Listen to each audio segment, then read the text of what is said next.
Hi, I am Dr. P.R. Padma, Professor in the Department of Biochemistry, Biotechnology and Bioinformatics of Avinashilingam University for Women, Coimbatore. You have now chosen to study the module on degradation of nucleic acids, which is a part of Nutritional Biochemistry paper in the subject Food Science Nutrition. Nucleic acid metabolism is the process by which nucleic acids, namely DNA and RNA, are synthesized and degraded. Nucleic acids are polymers of nucleotides. Nucleotide synthesis is an anabolic mechanism generally involving the chemical reaction of phosphate, pentose sugar and nitrogenous base.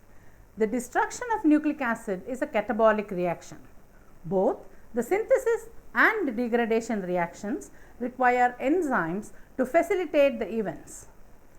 Any defects or deficiencies in these enzymes can lead to a variety of diseases. To learn the details of nucleic acid degradation with special reference to the purine catabolic pathway and pyrimidine catabolic pathway, and also get an introduction about the diseases and disorders that result from disturbances in these pathways. Let us now do a quick revision of the concepts of the structure of nucleic acids. Nucleic acid is a complex organic substance present in living cells, especially DNA, that is deoxyribonucleic acid, or RNA, that is ribonucleic acid. These molecules consist of many nucleotides which form the monomers of these and linked in a long chain. These monomers are called nucleotides. Each nucleotide has three components: a 5-carbon sugar, a pentose sugar as we call it, a phosphate group and a nitrogenous base. If the sugar is deoxyribose, the polymer is DNA or deoxyribonucleic acid, and if the sugar is ribose, the polymer is RNA or ribonucleic acid. The nitrogen containing bases belong to two families of compounds, namely purines and pyrimidines. Both DNA and RNA contain the same purine bases, namely adenine and guanine, denoted by capital A and capital G. Both DNA and RNA also contain the pyrimidine cytosine, denoted as capital C, but they differ in their second pyrimidine base, that is DNA contains thymine, denoted by capital T, and RNA contains uracil, denoted by capital U. A double-ringed crystalline organic base, which is not known to occur naturally, from which is derived the nitrogen bases adenine and guanine, which constitute the purines, as well as uric acid, which is a metabolic end product of purine degradation, are very important as far as the metabolism of purines are concerned. Purines consist of a 6-membered and a 5-membered nitrogen containing rings fused together. Pyrimidines are single ringed crystalline organic bases that form uracil, cytosine or thymine, and the parent compound of many drugs including barbiturates and other such painkillers. Pyrimidines have a single 6-membered nitrogen containing ring. Having refreshed the concepts that we learned in the earlier module, let us now consider the catabolism of nucleic acids. Nucleases and nucleotidases degrade nucleic acid chains down to free nucleotides or the monomers, and then to nucleosides by the removal of phosphate groups. The purine nucleosides are then degraded further into uric acid, which is excreted in the urine. The purine nucleosides and free bases are then deaminated, that is the removal of amino group, to form hypoxanthine and xanthine by various specific deaminases. These enzymes include AMP aminohydrolase, otherwise called adenylic deaminase, adenosine deaminase, adenine deaminase and guanine deaminase, among which the adenine deaminase is present only in trace amounts in animal tissues, while all the others are widely distributed in all animal tissues. In the presence of xanthine oxidase, hypoxanthine and xanthine are converted to uric acid, which is subsequently converted to allantoin by uricase. Xanthin oxidase is present in most animal tissues, but its distribution varies between tissue to tissue and between the animal species. However, it appears to be present at high levels in the liver of all animals. Thereby, all animals are very capable of carrying out purine degradation. In most mammals, allantoin is the final product of purine degradation chain and is excreted in the urine as the major component of the purine end products. Hypoxanthine, xanthin and uric acid are also excreted, probably due to their high clearance rate from the blood. Man and other primates excrete uric acid as the final product of purine catabolism as the result of lacking uricase. Birds also lack uricase and therefore excrete uric acid. The major advantage of doing so in birds is saving water. However, uric acid can also be produced from urea in birds. Other species of less developed animals like fish have enzymes to further degrade allantoin to allantoic acid and glyoxylic acid and finally to urea, which is meant for excretion. The major steps involved in this degradation pathway are depicted in the scheme that is now displayed on your screen. I urge you to take a minute to go through the reactions so that your understanding of the process becomes clearer. As you can see in the scheme of reactions, adenosine first deaminates to inosine, then cleaves to form hypoxanthine, which in turn oxidizes to xanthin and then uric acid. Guanosine first cleaves to release guanine, then deaminates to become xanthin and then oxidizes to form uric acid as before.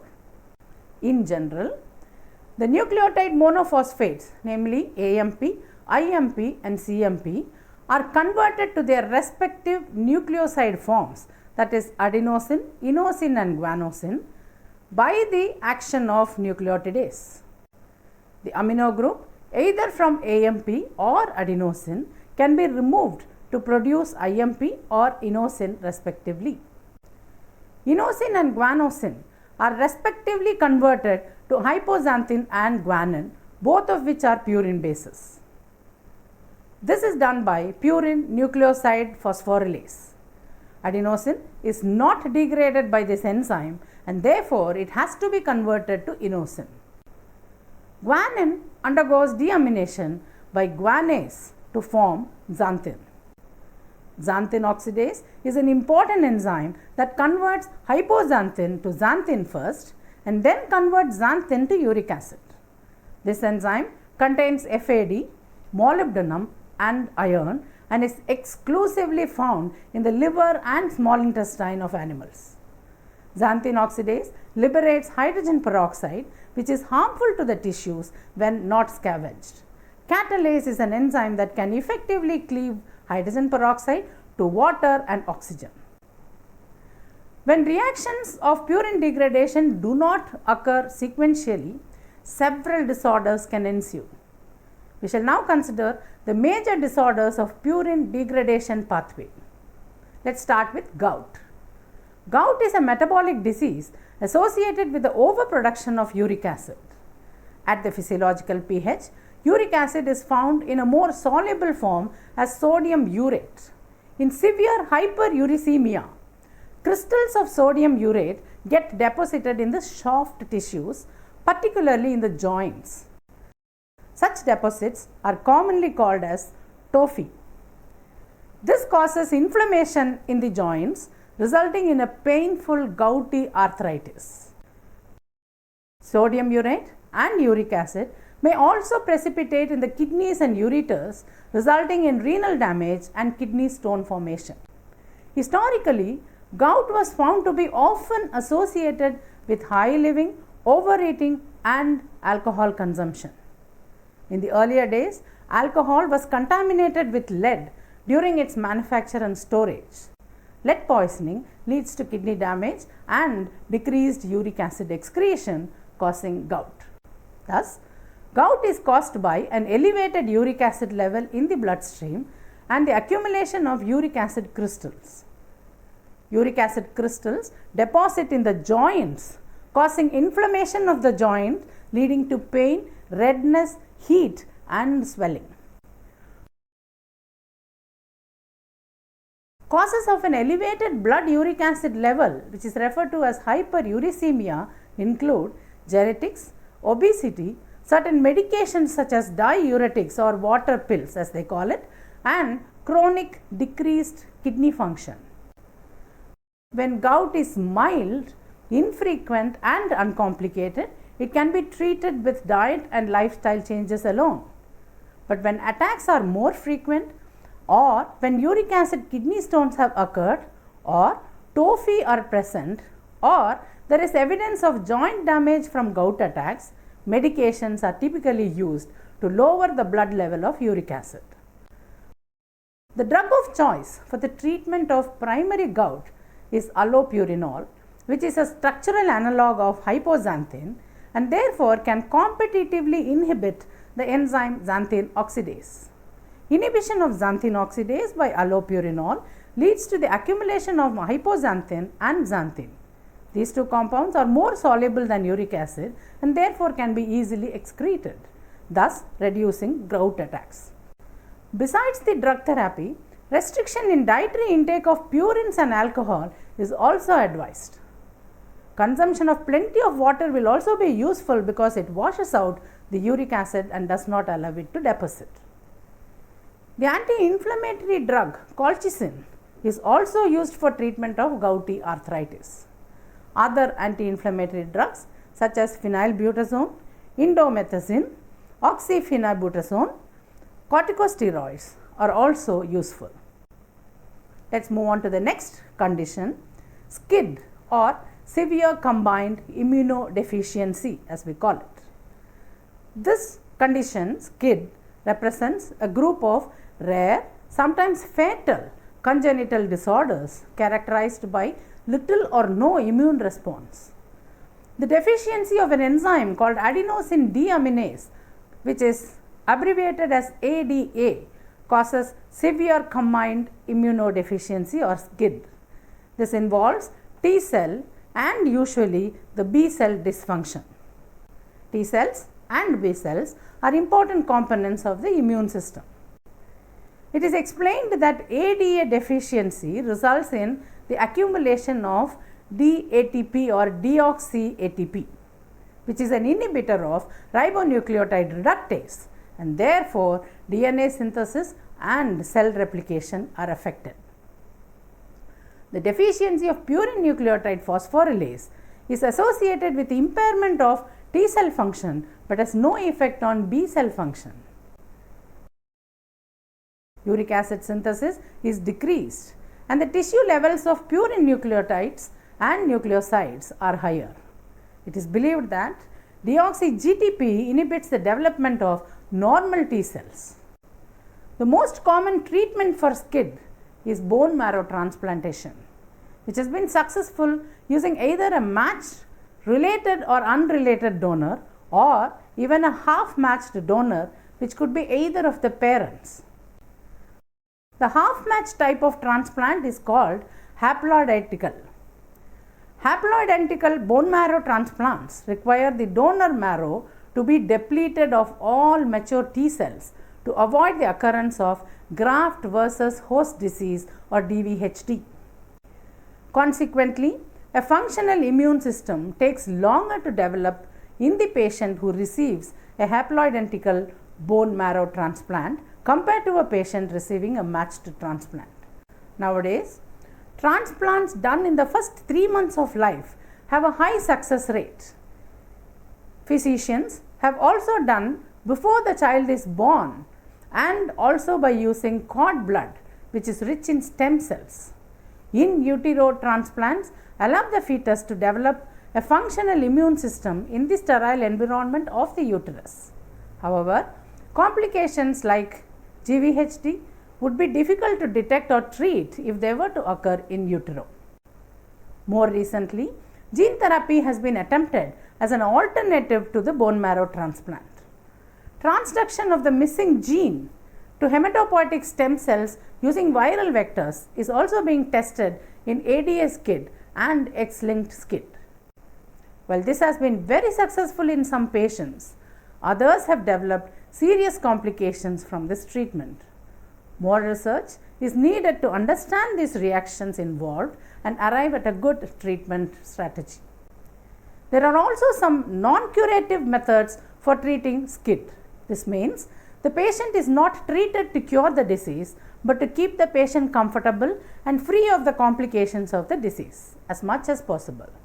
Among such methods, reverse isolation involves the use of laminar airflow and mechanical barriers to isolate the patient from any harmful pathogens present in the external environment. With ADA skid and enzyme replacement therapy, this is needed. Enzyme replacement therapy is done wherein the patient is injected with polyethylene glycol coupled adenosine deaminase, which is abbreviated as PEG-ADA. This metabolizes the toxic substrates of ADA enzyme and prevents their accumulation. Treatment with PEG-ADA may be used to restore T cell function for a short term, enough to clear up any existing infections before proceeding with a curative treatment like bone marrow transplant. The next condition that is associated with purine degradation is hypouricemia.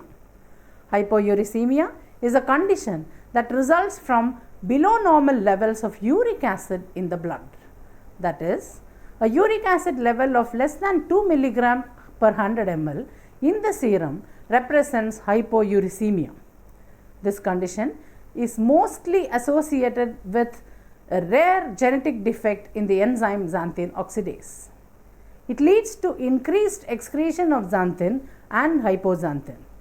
Xanthinuria frequently causes the formation of xanthine stones in the urinary tract. Decreased uric acid production can be caused by several rare inherited disorders of purine synthesis and catabolism, and more commonly by acquired deficiency of xanthine oxidase due to allopurinol therapy or liver disease. Other than these disorders and diseases, several inherited disorders associated with purine metabolism are also known to occur. Inherited disorders resulting in decreased uric acid production include hereditary xanthinuria and purine nucleosidase phosphorylase deficiency. Now, let us move on to the catabolism of pyrimidine nucleotides. In contrast to the purines, pyrimidines undergo ring cleavage, and the usual end products of catabolism are beta amino acids. Ammonia and carbon dioxide are also produced. Pyrimidines from nucleic acids or the energy pool are acted upon by nucleotidases and pyrimidine nucleoside phosphorylase to yield the free bases. The 4-amino group of both cytosine and 5-methyl cytosine, that is thymine, is released as ammonia. Beta alanine can be recycled into the synthesis of coenzyme A. Catabolism of the pyrimidine base thymine or 5-methyl uracil yields beta amino isobutyric acid instead of beta alanine. Pathways presented thus far in this chapter account for the synthesis of the 4 principal ribonucleotides ATP, GTP, UTP and CTP.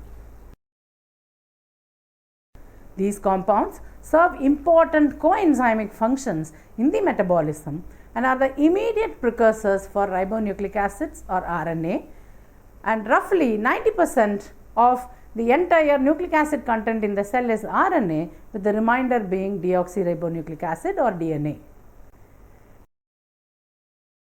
DNA differs from RNA in being a polymer of deoxyribonucleotides, one of which is deoxythymidyllic acid.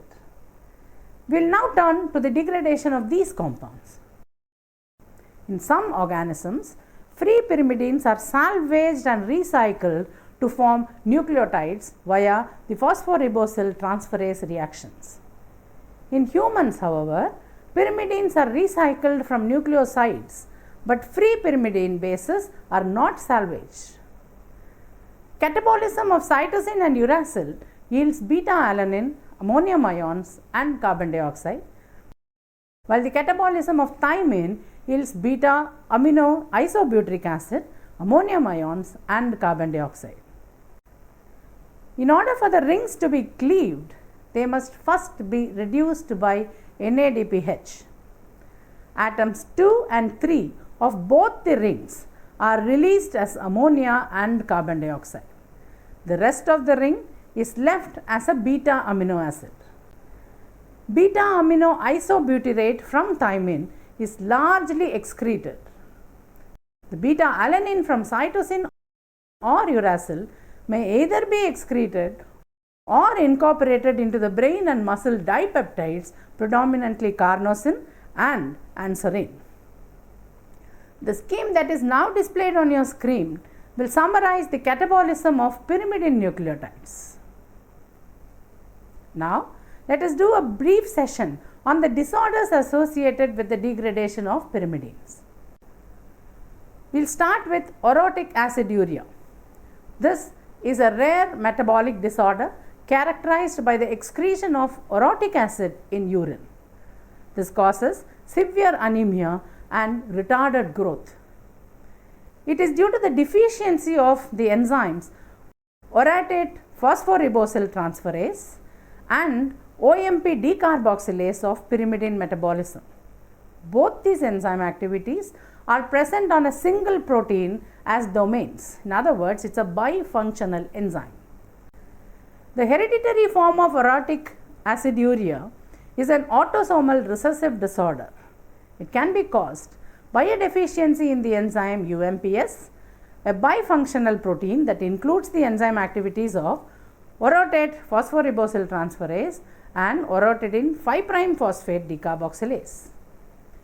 It can also arise secondary to the blockage of urea cycle, particularly in ornithine transcarbamylase deficiency or OTC deficiency as it is referred. Increase in orotic acid secondary to the OTC deficiency forms hereditary orotic aciduria, and it can be distinguished by looking at blood ammonia levels and the blood urea nitrogen. In OTC deficiency, because the urea cycle backs up, you will see hyperammonia and a decreased blood urea nitrogen. Intake of a diet that is rich in uridine or cytidine is an effective treatment for orotic aciduria. These compounds provide pyrimidine nucleotides required for DNA and RNA synthesis through phosphorylation. Besides this, UTP inhibits carbamoyl phosphate synthetase 2 and blocks the synthesis of orotic acid. Uridine provides UMP through phosphorylation, which not only replaces the UMP normally synthesized but also inhibits CPS2 so as to decrease the rate of orotic acid synthesis. Replacement therapy has also been successfully used in this disorder, whereby uridine is phosphorylated in vivo to uridine 5' phosphate or UMP by the enzyme uridine kinase. This way, the enzymatic block is bypassed. The presence of this nucleotide simultaneously reduces orotate production through end product inhibition on the pyrimidine pathway. The next condition that we will consider is Reis syndrome. This is considered as a secondary orotic aciduria. It is believed that a defect in ornithine transcarbamylase, the enzyme of urea cycle, causes the accumulation of carbamoyl phosphate. This is then diverted for the increased synthesis and excretion of orotic acid. Reis syndrome is a rare but often severe and even fatal illness that primarily occurs in children and adolescents. Children diagnosed with Reis syndrome generally suffer with excessive vomiting and mental status changes. These symptoms are generally the results of increased intracranial pressure and brain swelling. If untreated and progressive, the disease can be fatal. Even if identified and treated early, some patients will still have progressive disease resulting in death or permanent brain damage. Thus, the illness can resolve spontaneously or progress to coma and death. Unfortunately, there is no absolutely effective treatment for Reye's syndrome. Primarily, the treatment is aimed at decreasing the effect of the metabolic dysfunction. Patients with Reye's syndrome are admitted to an intensive care unit and monitored for a worsening neurologic and metabolic condition. The primary goal is to manage electrolyte imbalances and brain swelling. It is difficult to predict which patients will have a progressive illness. However, some doctors recommend using medications aimed at lowering the serum ammonia level because ammonia is known to be one cause of increased brain swelling. In addition, in some cases of progressive and resistant Reye's syndrome, hemodialysis has also been used to remove toxins that are believed to be partly responsible for the brain swelling. However, the only aim is to keep the patient as comfortable as possible. Let us now summarize the salient points of this lesson. Nucleotides participate in a wide variety of reactions in the living cells, predominantly in the synthesis of DNA and RNA as constituents of many coenzymes and in the regulation of metabolic reactions. Purine nucleotides are degraded to uric acid, the excretory product in humans. Uric acid serves as a natural antioxidant in the living system too. Gout is a metabolic disease associated with the overproduction of uric acid.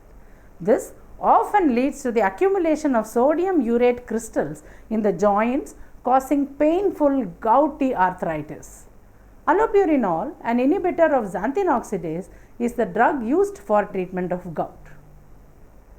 Severe combined immunodeficiency or SCID represents a group of rare and fatal congenital disorders characterized by little or no immune response.